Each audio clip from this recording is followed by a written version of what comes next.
Hello, this is N K. Mishra and you are watching N K. Mishra classes. इस video में आप सीख रहे हैं कारण सूचक वाक्य, मतलब जो भी सेंटेंस इसमें आएगा सभी कोई वजह या कारण बताएगा। जैसे आप इंग्लिश बोलते हैं या फिर लिखते हैं तो बोलते हैं आप की वजह से, के कारण, के चलते, इन सब चीज़ों का यूज करते हैं। इन सब सेंटेंस को आप बोलते हैं। तो अगर ऐसा आए तो हम क्या क्या यूज करेंगे, किस तरीके का फ्रेज यूज करेंगे, ग्रामेटिकली क्या रूल है, हम इसे जानते हैं। क्योंकि सिर्फ कारण बताने के लिए मैं आपको इन सभी को पहले डिटेल्स में बतलाने जा रहा हूं और फिर प्रैक्टिस भी करवाऊंगा। ओइंग टू का यूज क्यों करेंगे, कब करेंगे, पहले हम यहाँ समझाते हैं। ओइंग टू का यूज हम यूज करेंगे बिकॉज ऑफ के लिए, बिकॉज ऑफ मतलब किसी चीज़ का कारण बताने के लिए आप ओइंग टू का यूज आसानी से कर सकते हैं, लेकिन कुछ अंतर आने वाला है, वो आपको इस सेंटेंस के जरिए पता चलेगा। कारण होना, किसी का कारण अगर होना वाली बात है तो बिकॉज ऑफ, लेकिन कारण उत्पन्न करने वाली बात होगा तो ड्यू टू। तो इसका मतलब है कॉज्ड बाय, कॉज्ड बाय मतलब किसी कारण होना और कारण उत्पन्न करना में अंतर है, लेकिन इसके बावजूद भी ओइंग टू और ड्यू टू में कोई खास अंतर नहीं है। इससे हम स्पष्ट कर लेंगे। उसके बाद ऑन अकाउंट ऑफ का कहाँ यूज करेंगे, बिकॉज ऑफ। बिकॉज ऑफ में बिकॉज ऑफ के लिए हम ऑन अकाउंट ऑफ का यूज करेंगे। उसके बाद है इन व्यू ऑफ, मतलब यहाँ पर ठीक से देखेंगे ऑब्जर्विंग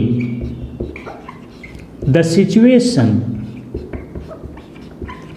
मतलब ये हुआ किसी भी हालात या परिस्थिति को देखते हुए आपने कोई एक्शन लिया, कोई प्लानिंग किया, तो उस कंडीशन में आप इन व्यू ऑफ का यूज करेंगे।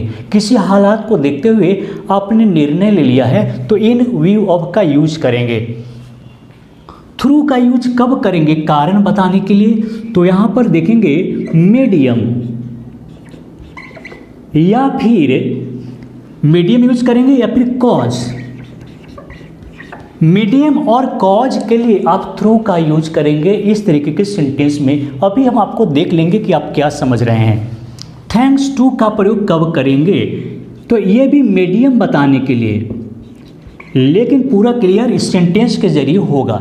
मीडियम बताने के लिए थैंक्स टू का यूज करेंगे, लेकिन इसमें स्पीकर डायरेक्ट किसी को बोल रहा है कि आपकी वजह से मुझे ये सब मिला, तो थैंक्स टू का यूज करेंगे। स्मॉल थैंक्स टू में भी वही बात है, लेकिन इसका रियल मीनिंग होगा not because of, not because of. Small thanks to का मतलब नॉट बिकॉज ऑफ, इसको ध्यान से देख लीजिए। उसके बाद फॉर का यूज कब करेंगे, के कारण, के चलते के लिए फॉर का भी यूज होता है, बहुत इंपॉर्टेंट है। तो इसका यूज करेंगे द रिजल्ट ऑफ डीड्स। इसका मतलब हुआ जब सेंटेंस से ये पता चले कि सब्जेक्ट को कर्म का फल मिला है, उसे अपने किए का ही परिणाम मिला है। उसने जो गलती किया था या फिर अच्छा किया, क्या तो अवार्ड मिला या पनिशमेंट मिला किसी एक्शन की वजह से, किसी कर्म की वजह से। तो आप के कारण के लिए, के चलते, के वजह से के लिए फॉर का यूज करेंगे, ये इंपॉर्टेंट है। तो चलिए अब हम इस सेंटेंस के जरिए पूरे कंप्लीट ही कर लेते हैं, इसके कंसेप्ट को समझ लेते हैं। लेकिन एक बात है कि आगे बढ़ने से पहले आप इस वीडियो को लाइक कर लीजिए। अगर पहली बार इस चैनल पर आए हैं तो इस चैनल को सब्सक्राइब कर लीजिए और बेल आइकन जरूर दबाइए, ताकि जब भी हम वीडियो अपलोड करें तो आपको इसकी जानकारी मिल जाए, नोटिफिकेशन मिल जाए। तो चलिए शुरू करते हैं। तो सबसे पहला सेंटेंस देखते हैं, उसी की वजह से आपको नौकरी मिली, उसी की वजह से। तो अब यहाँ पर देखें कि क्या मीनिंग होगा। यहाँ पर कोई व्यक्ति मीडियम है और कॉज है, कोई आदमी है वो मीडियम, मतलब नौकरी मिली तो एक माध्यम का काम किया है कोई व्यक्ति माध्यम बना और कारण भी। तो उसके लिए हम क्या यूज करेंगे, थ्रू का यूज करेंगे, क्योंकि वो मीडियम भी है और कारण भी। देख लीजिए, उसी की वजह से आपको नौकरी मिली, है ना। तो क्या करेंगे, हम लिखेंगे यू गॉट द जॉब, यानी कि आपको यह नौकरी मिली किसकी वजह से, through him.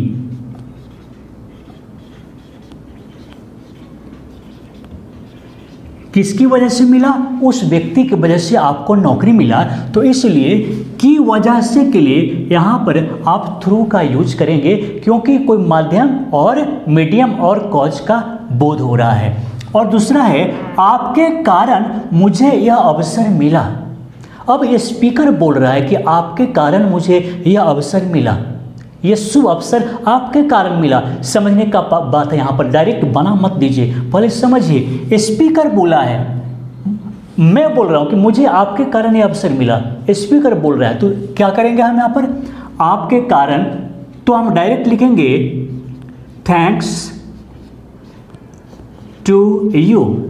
Thanks to you मतलब आपके कारण, याद रखिए, आपके कारण के लिए थैंक्स टू यू बोलेंगे। थैंक्स टू यू मुझे यह अवसर मिला, आई गॉट दिस अपॉर्चुनिटी। आपके कारण मुझे अवसर मिला, thanks to you I got this opportunity. आपके कारण मुझे अवसर मिला। नेक्स्ट है मुझे यह घर मिला पर आपके वजह से नहीं। हम यहाँ से सिलेक्शन करेंगे, यहीं से देखते हुए आपको यहाँ पर यूज करना है। मुझे यह घर मिला लेकिन आपके वजह से नहीं, तो क्या करेंगे, तो फिर यहाँ पर देखेंगे स्मॉल थैंक्स टू का मतलब नॉट बिकॉज ऑफ, आपके कारण नहीं। तो क्या करेंगे देख लीजिए, मुझे यह घर मिला आपके वजह से नहीं, तो क्या करेंगे हम यहाँ पर, आई got this house. I got this house, not यहाँ पर क्या है, स्मॉल थैंक्स टू, पर के लिए लिखेंगे but small thanks to you. Small thanks to you, I got this house but small thanks to you, मुझे यह घर मिला लेकिन आपके वजह से नहीं मिला, याद रखिए। नेक्स्ट है संक्रमण को देखते हुए स्कूल बंद रहेगी। मतलब ये हुआ कि सरकार किसी सिचुएशन पर नज़र रखा, ऑब्जर्व किया और तब उसे लगा कि स्कूल को बंद रखना ही अच्छा है। तो यहाँ पर देखेंगे इन व्यू ऑफ का मतलब है ऑब्जर्विंग द सिचुएशन, परिस्थिति को अवलोकन करते हुए, परिस्थिति को देखते हुए सरकार को लगा कि स्कूल बंद कर दो। तो यहाँ पर क्या हो गया, संक्रमण को देखते हुए स्कूल बंद रहेगी। तो हम क्या करेंगे, स्कूल बंद रहेगी पहले लिखते हैं, the school will remain closed. School बंद रहेगी संक्रमण को देखते हुए। तो क्या करेंगे, क्या लिखा हुआ है, इन व्यू ऑफ द इन्फेक्शन। मतलब ये हुआ जो संक्रमण के हालात बेकाबू है, बढ़ रही है, इसे देखते हुए, इस पर विचार करते हुए स्कूल बंद रहेगी। ये क्लियर हो गया। नेक्स्ट है यह हत्या जमीनी विवाद के चलते हुई। अब इसके लिए क्या यूज करेंगे, यह हत्या जमीनी विवाद के चलते हुई। अब आते हैं ऊपर में, तो हम यहाँ पर पहले लिखते हैं, तो हम वहाँ पर जाएंगे कैसे। यह हत्या तो लिखते हैं दिस किलिंग, यहाँ पर मर्डर भी लिख सकते हैं। दिस किलिंग, यह हत्या वॉज जमीनी विवाद के चलते हुई। तो जमीनी विवाद को इंग्लिश में क्या बोलेंगे, दिस किलिंग वॉज। तो पहले हम लिखते हैं ड्यू टू, क्यों ड्यू टू हुआ अभी हम बताने वाले हैं। This killing was due to a land dispute. अब यहाँ पर देखेंगे एक पॉइंट को समझना है कि ड्यू टू और ओइंग टू में ज़्यादा अंतर नहीं है। जो अंतर है वो ये कि हेल्पिंग वर्ब के बाद में हम ओइंग टू का प्रयोग न करके ड्यू टू का प्रयोग करेंगे। अगर ओइंग टू का भी प्रयोग करते हैं तो गलत नहीं होगा, लेकिन यहाँ पर मोर प्रॉपर होनी चाहिए, मोर एप्रोप्रिएट होनी चाहिए। तो हम यहाँ पर क्या करेंगे, ड्यू टू का प्रयोग करेंगे। नेक्स्ट है लॉकडाउन की वजह से सभी दुकानें बंद रहेगी। लॉकडाउन की वजह से अब देखते हैं यहाँ पर क्या होना चाहिए, लेकिन याद रखें इसी तीनों में से कोई होगा। लेकिन पहले हम इसे देखते हैं। लॉकडाउन की वजह से सभी दुकानें बंद रहेगी, तो ऑल द शॉप्स बंद है लिखा हुआ है, तो क्या करेंगे, are closed. All the shops are closed, सभी दुकानें बंद है लॉकडाउन की वजह से। तो अब यहाँ पर आप ड्यू टू भी लिख सकते हैं, ऑन अकाउंट ऑफ लिख सकते हैं, और ओइंग टू भी लिख सकते हैं। याद रखिए, तो आप जो मन है वो लिखिए। चलिए लिखते हैं ओइंग टू द लॉकडाउन। ये समझ में आ गया होगा कि आप ओइंग टू, ड्यू टू और ऑन अकाउंट ऑफ का प्रयोग कहीं भी कर सकते हैं। बिल्कुल समझ गए हैं। लेकिन ड्यू टू में क्या है कि उससे पहले हेल्पिंग वर्ब अगर है तो ड्यू टू का प्रयोग करेंगे, ये बेहतर माना जाएगा। अपराध करने की वजह से उसे सजा मिली, बहुत इंपॉर्टेंट है। अब आप सोचिए, अपराध करने की वजह से उसे सजा मिली। देखते हैं आप क्या यूज करेंगे। तो लिखते हैं उसे सजा मिली, ही वॉज पनिश्ड। उसे सजा मिली, सजा मिले या फिर रिवार्ड मिले, प्राइस मिले कोई काम करने की वजह से, तो उस कंडीशन में हम फॉर का यूज करेंगे। द रिजल्ट ऑफ डीड्स, कर्मों का फल जब मिले अच्छा या बुरा, तो उसके लिए फॉर का यूज कीजिए। तो ही वॉज पनिश्ड फॉर, और क्या है, अपराध करना, तो यहां पर कमिटिंग क्राइम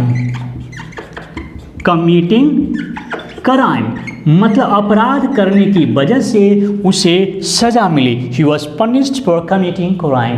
तो अब करना क्या है कि चलिए आपसे सवाल पूछते हैं, और यहाँ पर कमिटिंग और क्राइम लिखते हैं तो और बेहतर होगा। तो हम बिल्कुल एक आसान सवाल पूछते हैं, और सचमुच अब आपको दिमाग लगाना होगा, प्रैक्टिस भी करना होगा, ताकि आपका आंसर सही हो। तो एक बार समझ बुझ करके ही आप जवाब देंगे। तो आज का सवाल है, चोरी करने के कारण उसे सजा मिली।